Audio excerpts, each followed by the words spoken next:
Welcome, everybody. We are back. It is Irish Nation. We took a long break, but a lot's happened since our last episode.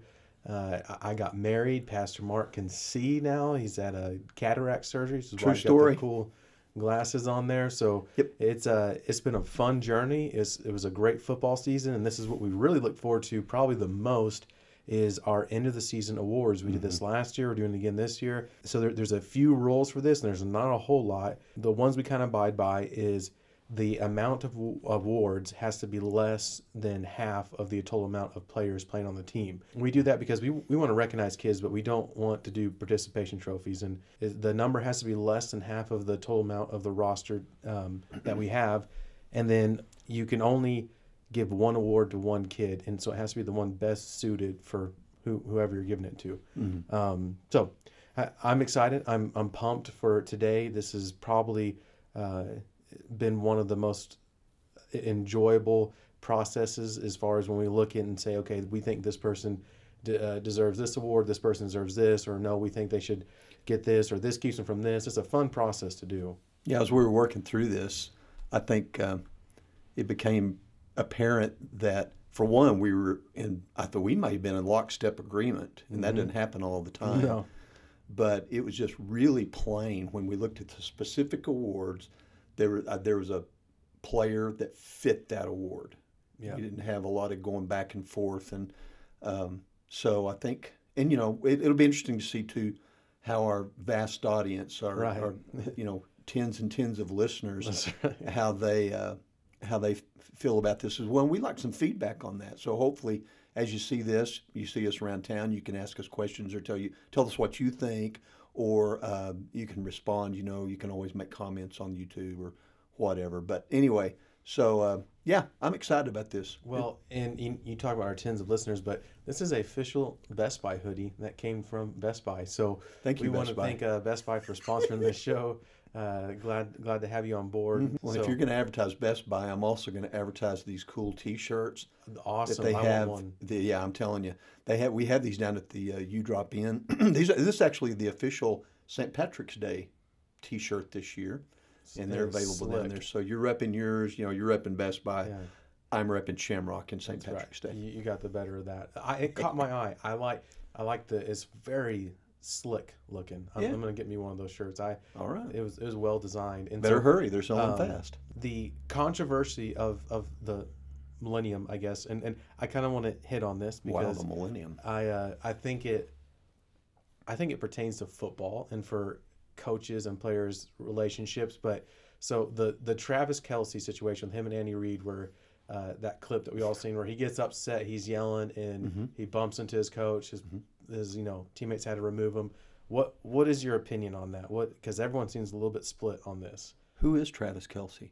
Taylor Swift's boyfriend. I think Oh, that's Taylor why it's- Swift's yeah, boyfriend. I think that's why this was split. Okay. Well, actually, I did see that, Yeah. and when it happened in real time, and they had a replay on it, just as you can imagine, right after it had happened, and it was stunning to me. It kind of stopped me, and I remember looking at Teresa and saying that should never Yeah. happen.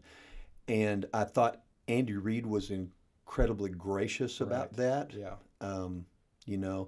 But I think more than anything else, it occurred to me, this is on the most watched sports program I don't even know what the viewership was, but they were talking about being the most watched sports program in history. Yeah. And so there are a lot of people watching that. There are a lot of kids watching that. And if nothing else, I think it was just a horrendously bad example for children and sometimes, or for kids, especially those involved in sports. And at the very least, he should have apologized very publicly. Right. Yeah. And maybe that's coming. I don't know. Yeah. And I'm not talking about some orchestrated thing where he reads off a teleprompter. Yeah.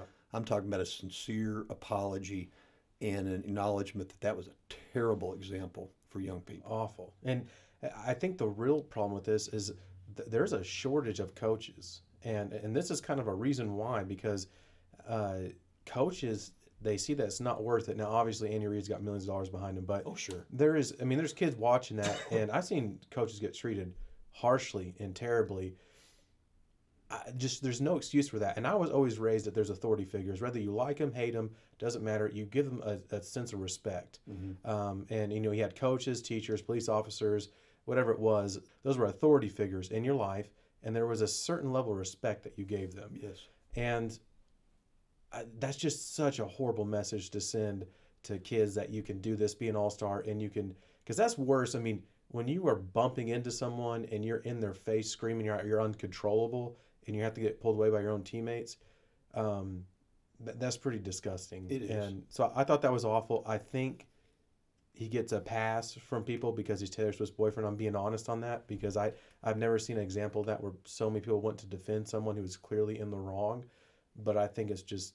Well, he's also known, just outside of that relationship that he has, he's known as a very passionate player. Yeah. Plays with a lot of emotion. I get that. I know it's hard to believe now, but back in the dark ages, I was that way a little bit. I was hyper competitive, had a little hard time controlling my emotions, especially early on in high school. And there was a turn at one point where that was called to my attention by a dad, my father, who loved me very much and didn't want to see me acting in a way that that dishonored, number one, dishonored God, number two, dishonored our family. Yeah. And then three, set such a poor example for other people who might have been watching.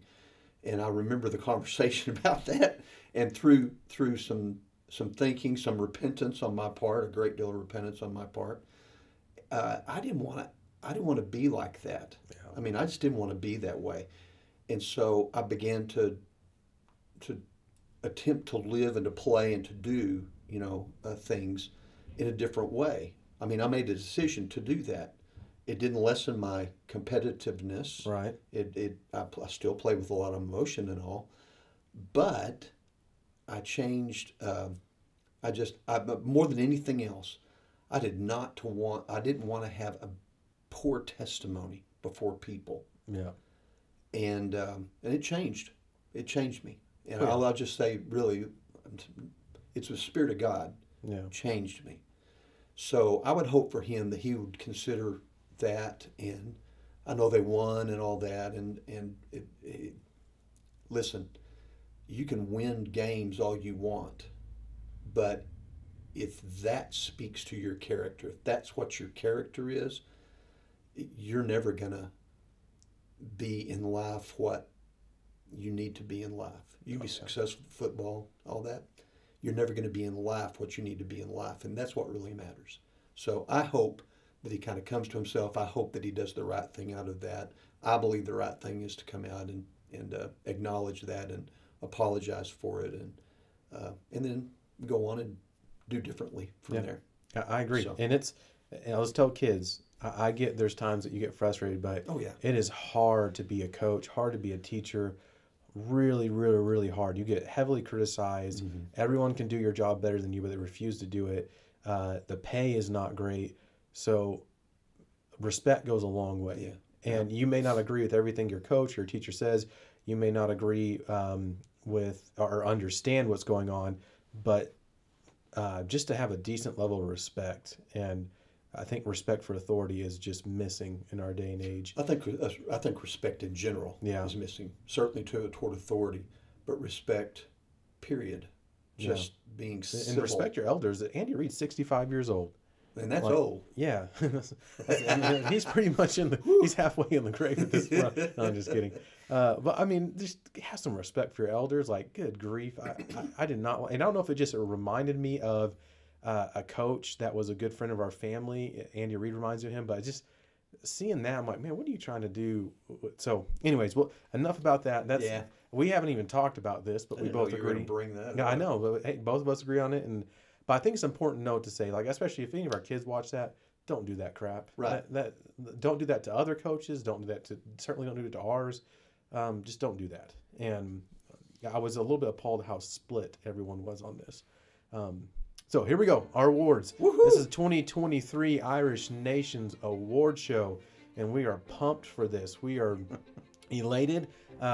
This was probably one of the, I think last year was a little more difficult. This year was pretty smooth on how we were going through things. There was a few that were a little bit tough, and we had to weigh it, but we're going to kick it off here. In fact, I'll actually let you kick it off with our Mr. Reliable award. Yeah. Who's that? I'll take that. That's Kyle Ishii, man. Well deserved. Kyle was all year. When we looked at this reward, we call it Mr. Reliable, but we're really looking for consistency. We're looking for the guy that answers the bell every time it rings, that when he's called on, he's ready to go. Kyle was a two-way player all year long, played well on both sides. We expected a lot from Kyle this year. He was one of our early on. Right. He was one of our players to watch. Yep. And he stepped up. He did. Had the year that we thought, and bodes well. He's just a sophomore this year. And so awesome. That will it gives us 2 more years of seeing what I believe is going to be one of the, I'll just say it, I think he's going to be one of the Irish greats if he continues on. And I agree. This is where I really saw this with Kyle is freshman year going back to last year. Mm-hmm. We're playing Sundown at WT. It's a crazy environment. If you've never played at Kimbrough, especially with all the lights and the sound, that's huge. And then we're playing a huge team. Yes. And Kyle, first year playing center, man, he was getting rocked. He got his helmet knocked off. There's a player who got his helmet knocked off, stayed with it. He just competes, and he will pursue the ball until the whistle's blown. Yes. And I love that. He never gives up on a play, and he will dive. He'll do whatever he can. There's no such thing as an arm tackle when it comes to Kyle. He pivots his body, and he'll lay the wood on you. But I admire him on offense and defense. Well-deserved award, and we're definitely happy that you're a Shamrock Fighting Irish Kyle this year. Yeah, number 65. So, moving on to our True Freshman Award. This is only one freshman gets this, and this is a freshman that stepped up and played the best, we believe, that really contributed and just came onto the scene and instantly contributed, and that is Raymond Moses Saldivar, the deliverer. The deliverer. Man, because when called upon, he delivers. There's so many good puns you can do with that because he can split the Red Sea on offense. There's a lot. But Raymond, he really impressed me. That may be one of the biggest surprises. That's what I was going to say. That's exactly what I was going to say. He was not. Some kids you see, like, they get kind of big and they just haven't grown into their body, and they just get kind of, man, Raymond's aggressive, unusually aggressive for a freshman. Played really well, went right into it, and just, man, I was impressed. He does a great job. There's a lot of things that he naturally has, which is a great tendency, maybe from watching his brother play. But yeah, True Freshman Award, Raymond, props to you. You came in and a lot was asked of you very early on the season, and he stepped up every play and every game. And you talk about looking forward to having a player. We have 3 more years with him. Heck yeah. Well, it's almost like Raymond grew, I'll just say it this way, a little awkward, but grew from an 8th grader to a high schooler in his freshman year, where he looked different by the end of the season. He looked like a high school football player, and he made the transition really quickly. But it's just like game after game, he just got more, he got better and better, I thought. And a lot of it had to do with fundamentals, footwork, really good footwork. I'm looking forward to this next year because he's growing. He is. And he didn't back down from anybody. I love that. It's very unusual. And it wasn't just an arrogant way, but he wasn't scared of any assignment or how big the person was across from him. He just stepped up to it. And that's all the Saldivar kids, really, but they have a really tough mindset. And they're raised with a tough mindset, and that shows on Friday nights. I was super impressed with Raymond. So congratulations, True Freshman Award, man. You earned every bit of that. And then I'll let you get. This is an exciting one. They're all exciting, but this one I really appreciate because so much work goes into achieving this award. This is the Comeback Player of the Year, and this really, I don't think there's any surprise here, but I'll let you. Well, there may be a little bit of a surprise, and that'll come later on. Yeah. But sorry about that. When we looked at the Comeback Player of the Year, this was one where we kind of had discussion about this. But when we arrived at this player, both of us just looked at each other and said, "Yeah, that's the guy." 2 years ago, he was injured significantly. Yeah. He's fought injuries for the last 2 years, and yet this year he really came on. He again got stronger through the year, and just did a phenomenal job, I think, this year, particularly I would say on defense. He just really had a great year. This is Josh Whittington. He's our comeback player of the year. He was utilized all over the field on defense. Yeah. And again, as I look at the guys on the team and I go, man, that's a guy that I'm going to keep my eye on. Josh is one of them. He's got that mentality already of, and you talk about those guys that you want, like if you want someone to knock helmets with somebody, man, Josh will sign up for that. And he plays at one level, and it's at 100% the entire game. For him, he just had such a rough go at it for so long, and then for him to finally get a healthy season and play wherever, he did great. I love the intensity that he brings on the football field. He is so fun to watch. Very athletic. Very athletic. Extremely athletic, and he works hard, but he gets things done. So, yeah, comeback player of the year, Josh Whittington, number 15. Congratulations. We are so happy you are back and healthy, and we love seeing you in that green and white. It is awesome watching him play. He's a fun player to watch. Great kid, too. Comes from a good family. We'll move on to, this is a fun award. This was a new one. And I thought we should have done this last year, and we didn't. But this is kind of, we look for someone that, like a blocking specialist, called the Hitman Award. Because if you need a player blocked, this is who you call up, and you go, all right, we need a good seal block, or we need a pull block on this, whatever it is. So our Hitman Award, who do you got for that? Oh, Eric Villegas, man, he was super aggressive this year. I thought really kind of arrived this year. Yeah, I agree. Came onto the scene in a big way. Right, downfield blocking. So he initial contact at the line. A great job there, but he never stopped there. He was always down the field, making blocks down the field.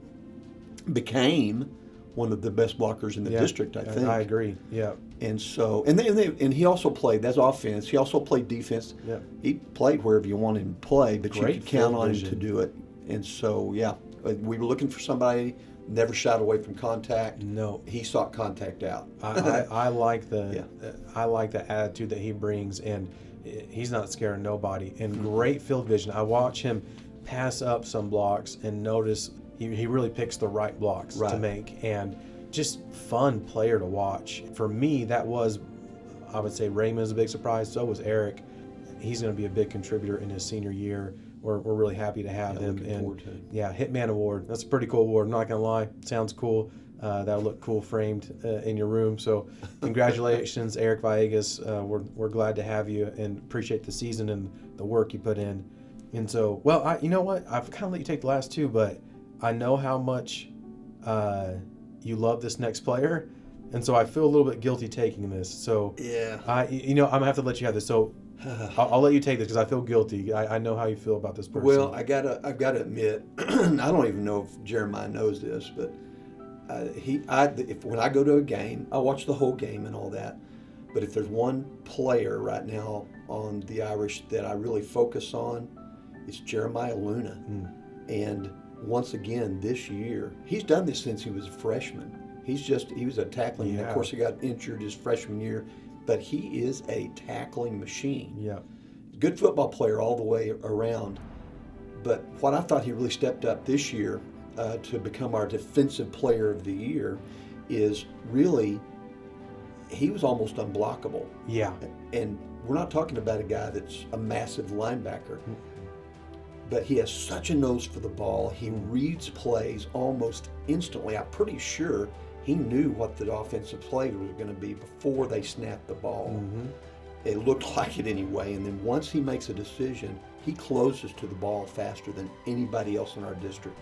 It's a heat-seeking missile. That's exactly right. Crazy. And a sure tackler. Yeah. I can't, and maybe he missed a tackle this year, but I don't remember one. Yeah. Over 100 tackles, 102 tackles, Gosh. 81 solo tackles. That is crazy. Unreal. Man, you're a good football player, Jeremiah Luna. I enjoyed watching you. Heck of a football player. he's someone that's so entertaining because he is a heat-seeking missile, because he'll come in at like 60 miles per hour and just drill somebody. Yeah. I hate going this far back, but I haven't watched NFL in a long time. He reminds me of Dick Butkus. There was this one NFL player that said Dick Butkus was the one player that he never had to look up after he got hit to know who hit him. So he'll be laying there and go, okay, that must have been Butkus that hit me, because he would feel it. And I feel like that's the same way with Jeremiah Luna. You notice when he hits you, but looking back at freshman year, sophomore year, and the season he had his junior season, Luna was really the anchor for like our defense, and he played at such an elevated level. I feel bad because he's really gotten shafted when it comes to recognition. We were both puzzled when Dave Campbell's Players to Watch came out and he wasn't on it. Yeah. And then district awards made no sense to me. I'm sorry, but line up every team in our district and you tell me anyone who would pass on Jeremiah Luna for first team linebacker. No way. You want him on your team. He had no business being second team all district. But hey, regardless, he's an insanely good player, and he doesn't need the accolades to prove that. The film proves it. The stats definitely prove it. The way he contributes, his impact. So Defensive Player of the Year, goodness, we are really proud of you, Luna. Super happy that you are playing for the Irish. It is a blessing watching you play. Thank you for all your effort, your hard work. Your career has been insanely entertaining for us to watch. And as much as I love you, Pastor Mark loves you more for what it was, for what it's worth. So true story. I'll swing this one to you, the Mr. Consistent Award, and I'll let you take that one. Yeah, that's Jesse Ramos. Heck yeah. Jesse, the center. The center with swag. The center of swag. Yeah, That's what you call him. So I think here's the deal. Jesse's just a cool guy. He is. I don't know Jesse very well, but I think he's just a cool guy. Anybody can rock that mustache, man, Yeah. make that work. He's a cool guy, but he was so consistent in the most, on my view, because we use the shotgun snap particularly. Yeah. He was the most consistent guy at the hardest position on the line, on the field maybe, and did a great job. He's undersized for a lineman, but he's strong. I mean, he's stout, built kind of like a fire plug, and used his leverage. He uses the leverage in a great way. Yeah. He's got big guys across the line from him. He handles them really, really well. Uses his balance and his leverage. And you saw that in that not only is he a really great center, really great lineman, but also he's a phenomenal running back. He is.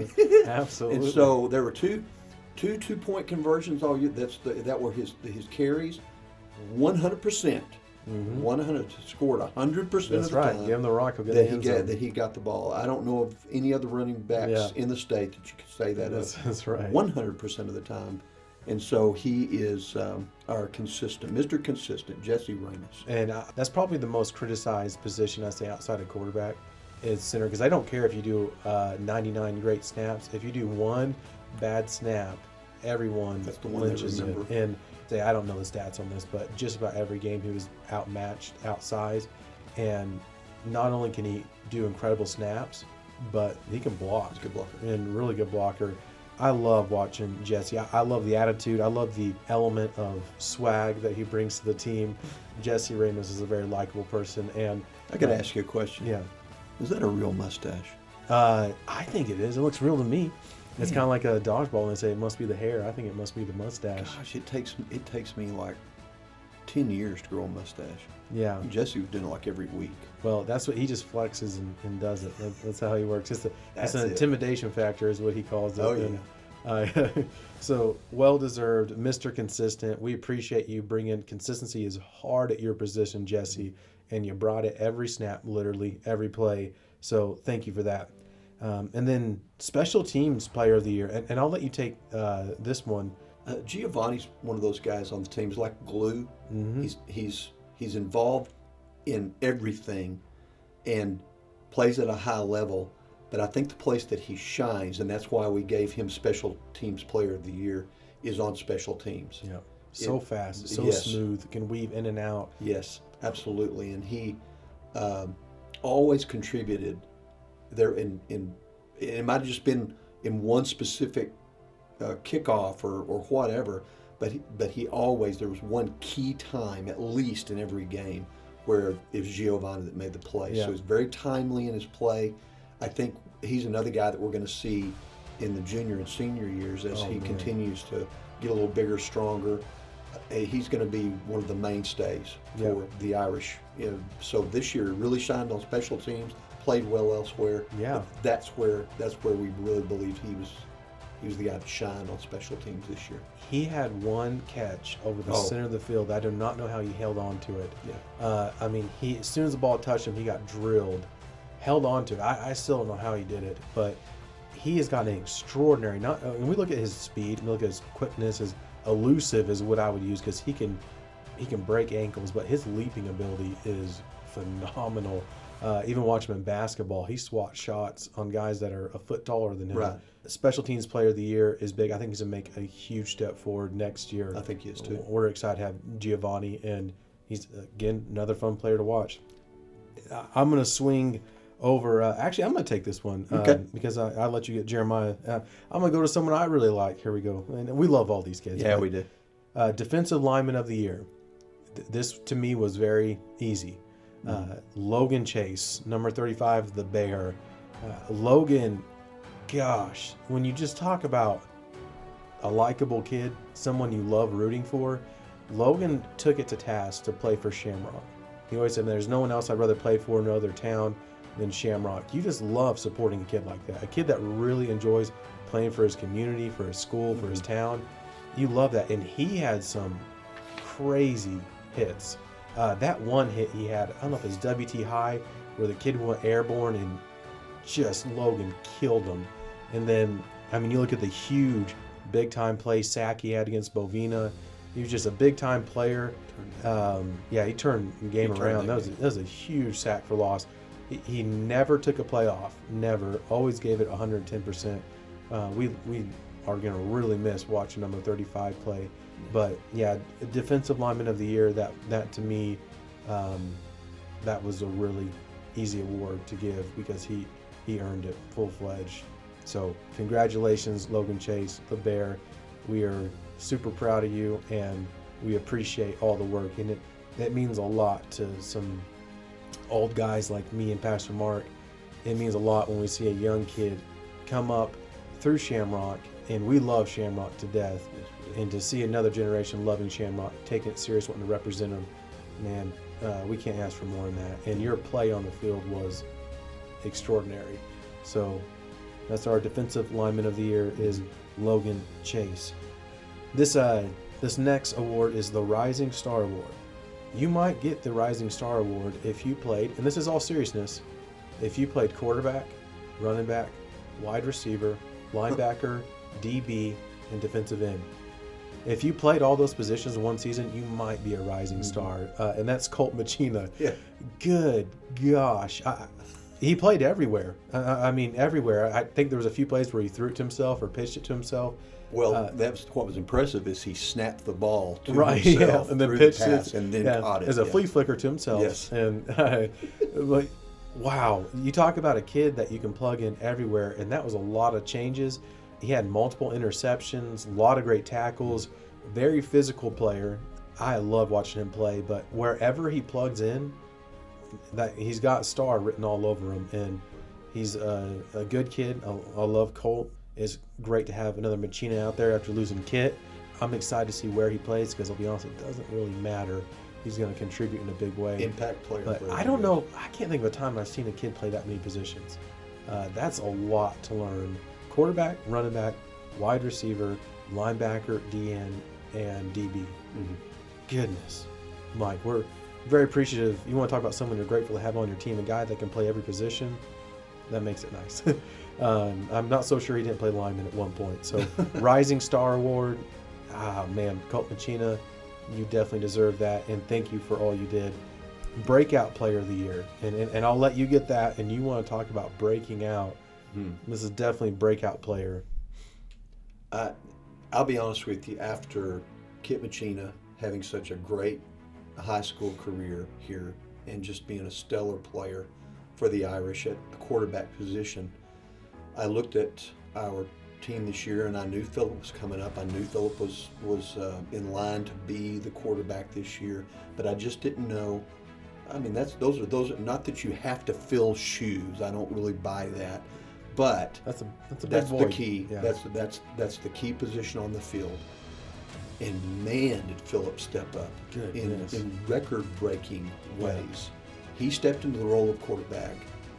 The role was never too big for him this year, which I think was so amazing. He broke several school records, most passing touchdown in a single game. He had 6 passing touchdowns in a single game, most passing yards in a single season, 2,779 yards for the Irish in passing. And so we began about halfway through the year, I think, calling him the chef. Because he just cooks it up, best cooking. And so he threw for the most passing touchdowns in a single season. He had 29 passing touchdowns. He ran the ball. He ran for over 500 yards this year. And so all those together, I think, easily make him the breakout player of the year. And again, we get to watch this guy come back next year and cook a little more. That's right. Major props to Phillip. And I want to say this because we looked at this. Now, you may be saying, you have a quarterback that broke all these records. How is he not offensive player or MVP? He had heavy consideration for that. Yes. When we looked at offensive player of the year, it'll make sense with who we settled on. But looking at this, he was a first-year quarterback, and there was quite a bit of turnovers, which is expected, and nothing against him. That's a first-year quarterback. But I think next year, once you see those fumbles and interceptions come down, man, he'll be right in front of the pack for that. Well, the other thing about that is, as far as contributions to the teams, that's what we're looking at. Yeah. He was the best punter in the district. Crazy good punter. He's also, his defensive play this year. Yeah, it was very good. There just weren't very many times where Phillip wasn't on the field. Yeah. So he contributed all across the field. And like you say, there's going to be growth this next year with him. So this year, the award is Breakout Player of the Year, and that goes to Phillip Cook. Well deserved. Yeah. And our next one, and this is one of the coolest sounding awards, I think. I would be pretty proud to have this in my room, but it just sounds cool. But the Human Highlight Reel, and that is going to number 21, Leighton Gilbert. From flipping over players over his back, that tackle he had is like, remember the Titans, where he literally tackled the guy, threw him up over his shoulder, and then the heads up play he had where a snap, there's miscommunication. Phillip, it bobbled off of Phillip's helmet. He turned around. Leighton had a heads up play just to grab it and run. Yeah. Slick runner, great player on defense. He's got instant highlights. He's fun to watch because he's so athletic. I enjoy watching how low he gets when he runs. It's crazy. It looks like when you look at pictures, like your ankle has to be broken at the angle it's at. But he's very fun to watch, very smooth. I'm hoping to see, since 7th grade year, I've been begging, I've been writing letters. If I can just one season see that kid as a slot receiver, I will be the happiest man on planet Earth. I've watched him play quarterback, watched him play running back. Please let him play slot receiver. He is just, do you not think he'd be a perfect slot receiver? Get him the ball in space. The amount of work and hours in the weight room, on the practice field, he is constantly working on his craft. He is constantly doing drills. He shows up every day to summer workouts. He shows up and he hardly ever misses a practice, never cuts corners. He's working out after practice. He's working out before practice. He wants to make sure he brings the best for Shamrock and to be the best version he can be. And that shows on Friday nights because you can really plug him in anywhere and he'll do really well. He did fantastic at linebacker. He had a lot asked of him to play the style of running back he did because he's not a bruising running back, but he did the best he could in that scenario. Well, I think it kind of gets missed, the amount of hours and work he puts in. Nobody outworks him, and he's a fun player to watch. He's so crafty, so smooth with how he plays, and you can just tell what we mentioned earlier about all this high IQ plays that he's had. He's just a smart football player with a high IQ, and I'm excited to see this next season and what will develop. But yeah, major props to the hours and work that he put in. He really elevates everyone else and brings a certain intensity and a level to our Irish football team that I think kind of gets overlooked. But man, I could watch Leighton Gilbert highlights all day long. They're so nice, smooth as butter, and so we look forward to watching some more Leighton highlights in the future. That's for sure. It's fun to watch. So Good player. Yeah, excellent player. All right, and so I said I'm not a hypocrite. I said at the beginning of this show that we only do one award per person. This is an exception, and I know you're saying, "Well, this is really lame to do exception," but we had to make an exception here because we couldn't give this award to someone else when it fit this person, but this person also deserved another award that we gave out earlier. We couldn't give that to anyone else, and so this is the first time we've done this.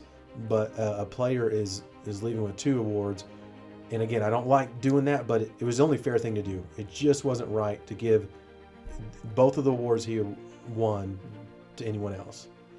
So our Fighting Irish Spirit Award, how do you give to anyone other than Logan Chase?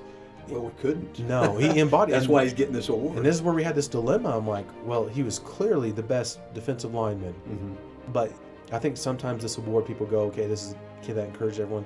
No, he contributed too much to not have something to show the accolades for his athletic achievement. Yes. And so he needed Defensive Lineman of the Year, and then Fighting Irish Spirit Award. He plays some passionate football, and I think he's got this. I think this is big. I think our kids have got this.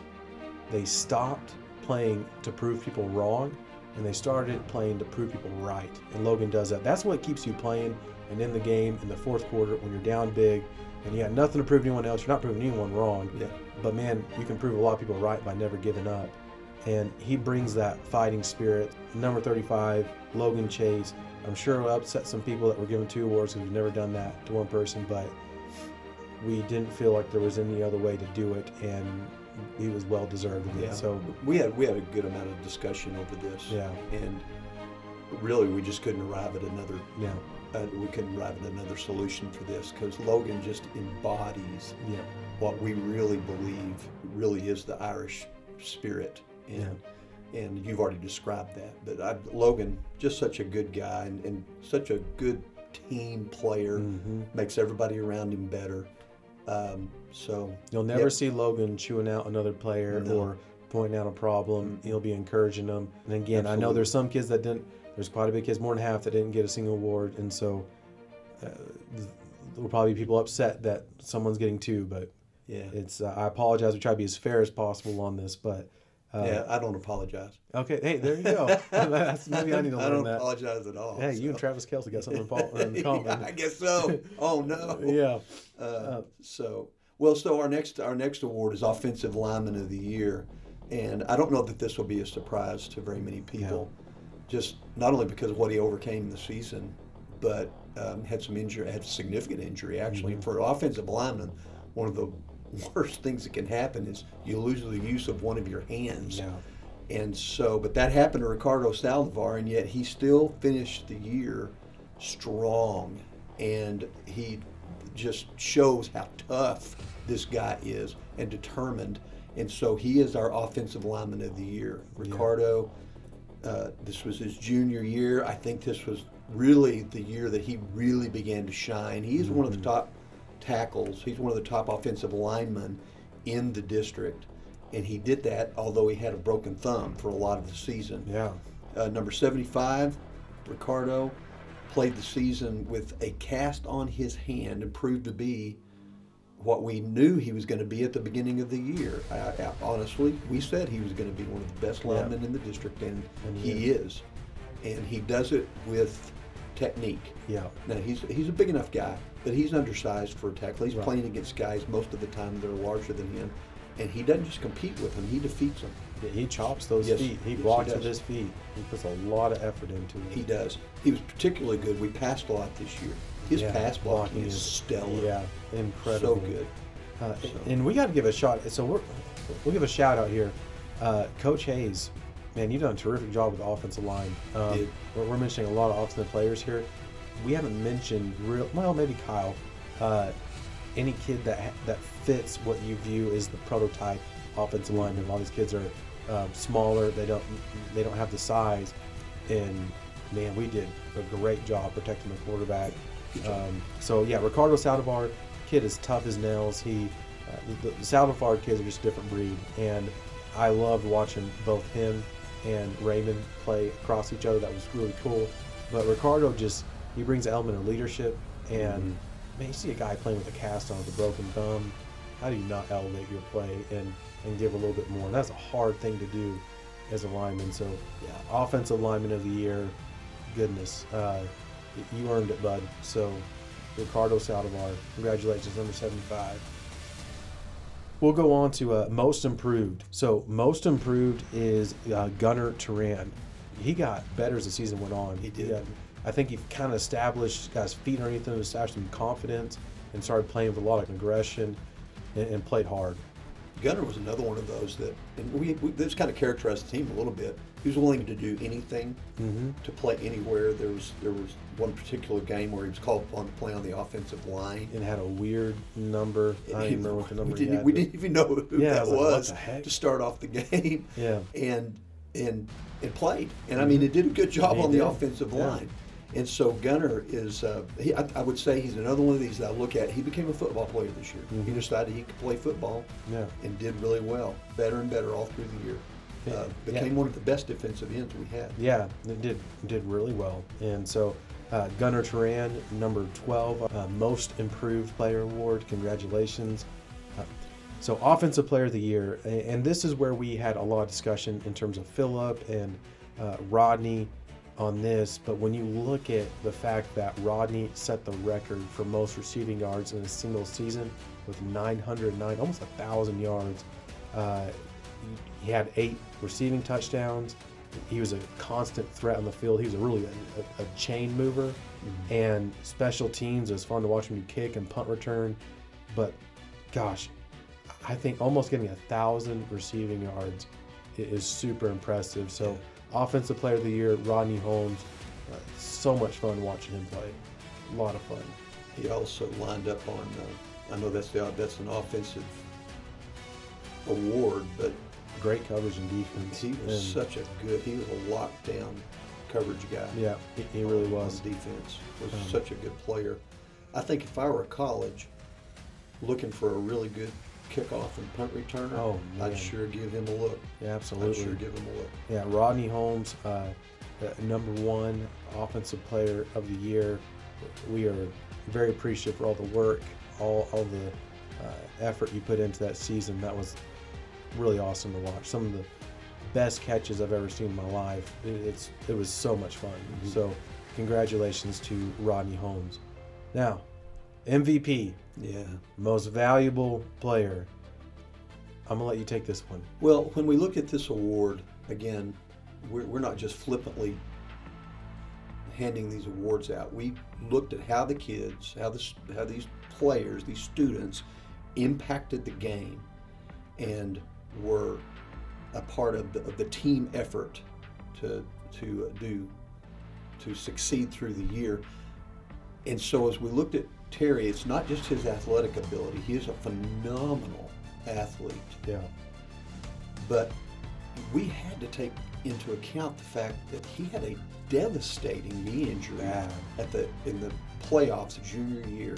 Yeah. And didn't even know if he was ever going to play ball again. I remember talking to Terry at one of the 7-on-7 games prior to the school year this year, and he didn't even know at that time if he was going to be able to play again. He missed the first 3 games of the season and came back in the 4th game to make an immediate impact.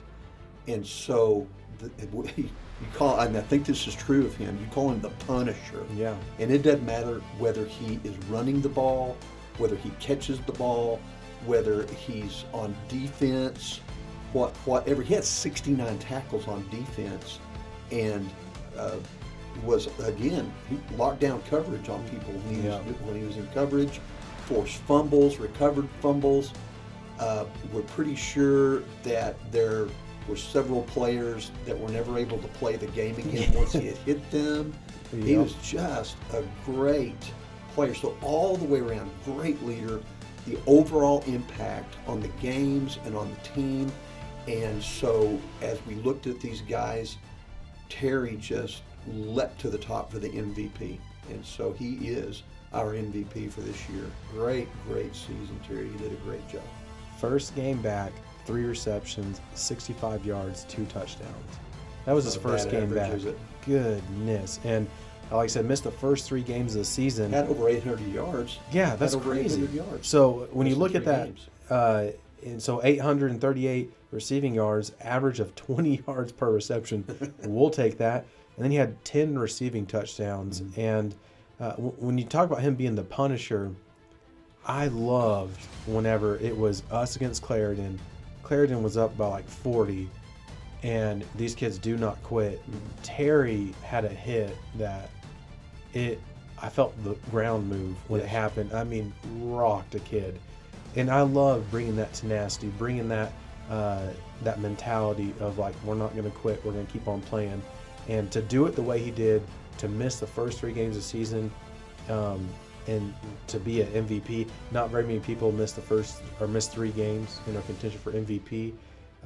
But man, on offense, defense, all around, what he sacrificed, the work he put into rehab and physical therapy to come back for this season, man, we are very grateful for Terry Minifield.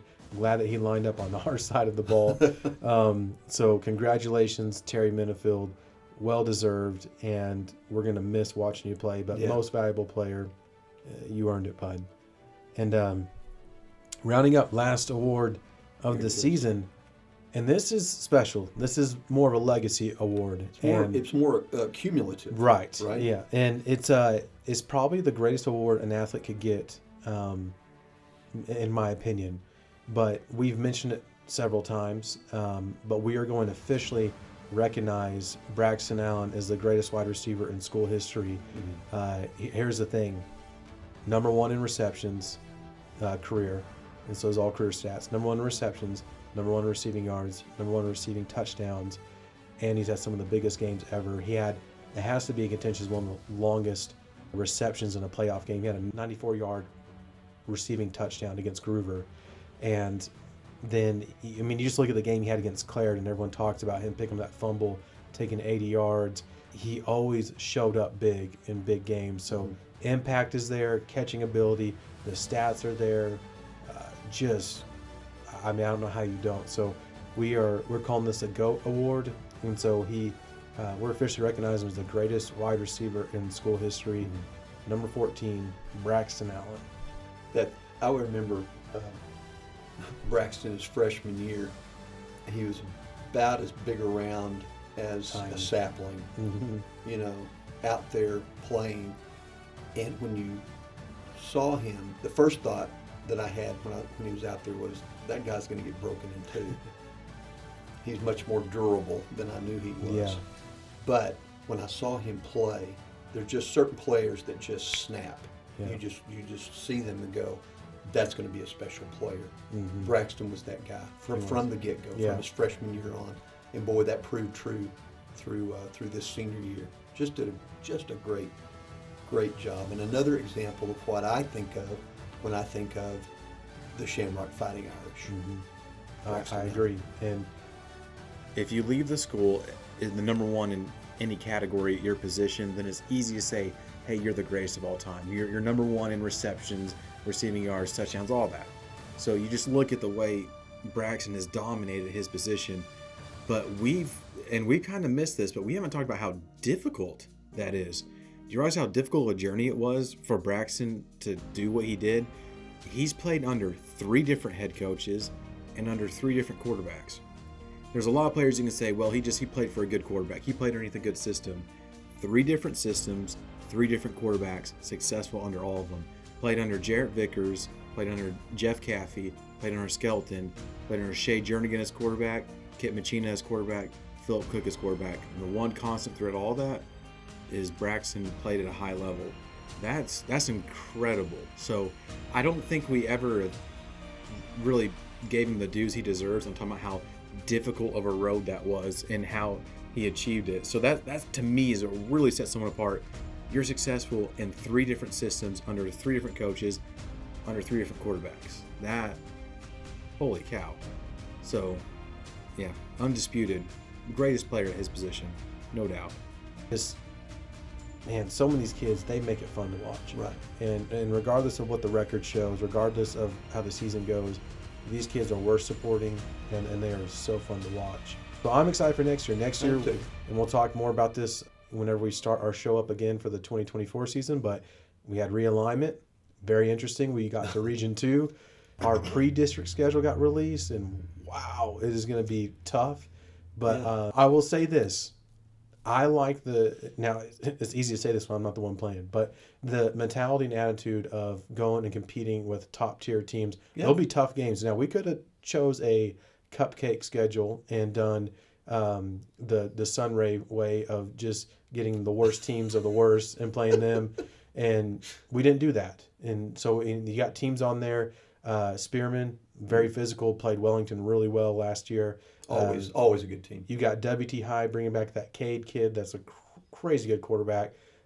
We have Sundown, another big team coming back. Vega. So it's going to be competitive. We have a scrimmage with Groover, but we're going to save that when we get into our episode. But I did want to say thank you to everyone for supporting the kids this season, supporting the Irish. Yeah. These are getting to know these kids personally. I love this as being a youth pastor and a pastor. Man, we can say knowing these kids personally, they're so worth the support. They Great are kids. so much. And they're worth every ounce of time that you have to go and on a Friday night and support them. Them, the cheerleaders, the band, they're all well worth it. Yes, they are. You just can't beat the Fighting Irish when it comes to kids, the most likable kids. So, with all that said, we're going to sign off for the 2023 season, and we'll see you back for the 2024 Shamrock Fighting Irish football season. Go Irish.